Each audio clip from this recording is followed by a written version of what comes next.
hello लोगोफोर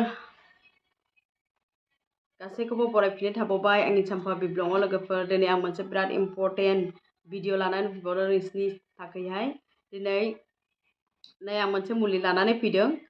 जायफ्रा interest दङ नायनो नायबानो जाबाय बेनो जाहैबाय पान्स तुलसि जि बुस्थुखौ आं दिनै बाहायनानै बिराद मोजां मोनदों आं नोंसिनोबो खोन्थानो सानदों लोगोफोर बियो मा खामानि होयो बेखौ आं नोंसिनो खोन्थानोसै दा गोजां बोथोर जाबाय दिनै गगा मोननाय गुजुनाया बारा जायो दिनैहाय गोबां मानसिफोरनावनो दिनैहाय गोबां न'खरफ्रावनो बेफोरबायदि लोमजानाय साजानाय जायो बोथोर सोलायनायनि थाखायहाय स' दिनैहाय बे तुलसिया मोनबा रोखोम तुलसिजों बानायजानाय बुस्थु दिनैहाय नोंसोरबो बाहायनो हागोन दिनै आंबो बाहायगासिनो दङ दिनैहाय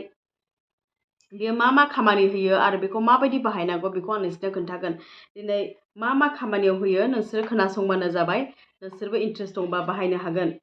दिनै मा होयो बेयो मायाव थाङोनो गुजुनाय गगा मोननाय बेफोरबायदिनो एसिडिटी गेस्ट्रिक बारा जानाय आरो जायफोरनाखि फायखाना खसा जायो बेहायबो थाङो उदै सानायावबो थाङो आरो बिदि भाइरेल फिभार एबा सिजनेल फिभार बेफोरबायदिनो बोथोर लानानैहाय लोमजानाय गगा मोननाय गुजुनाय बेहायबो थाङो लोगोफोर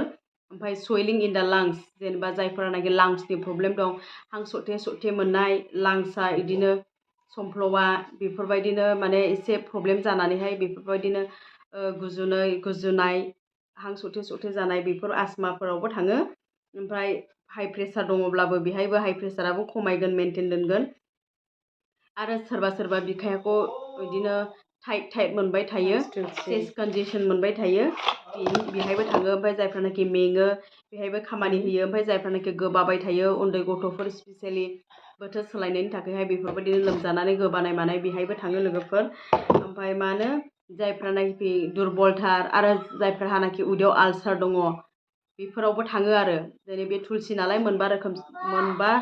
रोखोम तुलसिजों बानायजानाय स' बिनि थाखायनो गोबां खामानि होयो आरो गोबां बेमारावहाय खामानि होयो बेफोरबायदिनो सिङावनि गाराय जानाय मानायफोरखौबो बियो मोजां खालामो आरो बेखौ आं माबायदि लोङो लोगोफोर मिथिबायना बेखौ आङो दै गुदुं जेब्ला आङो फ्लास दंखायो बेहाय सोनानैहाय आङो 10-12 ड्रप सोनानै दोनखायो जेब्ला दै गुदुंखौ लोङो होमब्लानो बेखौबो लोमखाजानाय जायो आरो मर्निंआवबो ओंखाम जाखांनानैबो लोंनो हायो एबा उदै खालियाव लोङोब्ला साबसिन मोनो देहाखौ गगा मोननायफ्रा थानाय नङा दिनैहाय गगा मोननायफ्रा खारगोन खम जागोन दिनै गथ'फोरनोबो होनो हायो आं दिनै उन्दै गथ' नानि दङ बेनोबो होयो नोंसोरबो इन्ट्रेस्ट दंब्ला बाहायनो हागोन बारा दाम नङा दामा खम नोंसोरो आंखौ कन्टेक्ट खालामनो हागोन नांगौब्ला आङो स्क्रिनावहाय नाम्बार होखादों दिनै बेहायनो नोंसोरो कन्टेक्ट खालामनानैहाय बेखौ लानो हागोन बियो बारा दाम नङा आं नोंसोरनो दामखौ खोन्थानोसै बे पान्स तुलसिनि दामखौहाय बेहायनो लिरनाय दङ आङो बुस्थुआ नै बिदि फिसा बांद्राय गिदिर नङा दामा 200 खिन्थु पार्सेल हरोब्ला एसे बारा जागोन आरो नोंसोर आंखौ कन्टेक्ट खालामनो हागोन नांगौब्ला बिराद मोजां गथ'फोरनि थाखाय आरो न'खरनि थाखाय जोङो न'आवनो बाहायनो हायो जेबो नङा आंथ' बाहायगासिनो नोंसोरबो बाहायनो हागोन लोगोफोर बेयो गाज्रि बुस्थु नङा बेयो बिराद मोजां देहानि थाखायहाय आङो 4 केजि वेट लस खालामबाय बेखौ लोंनानै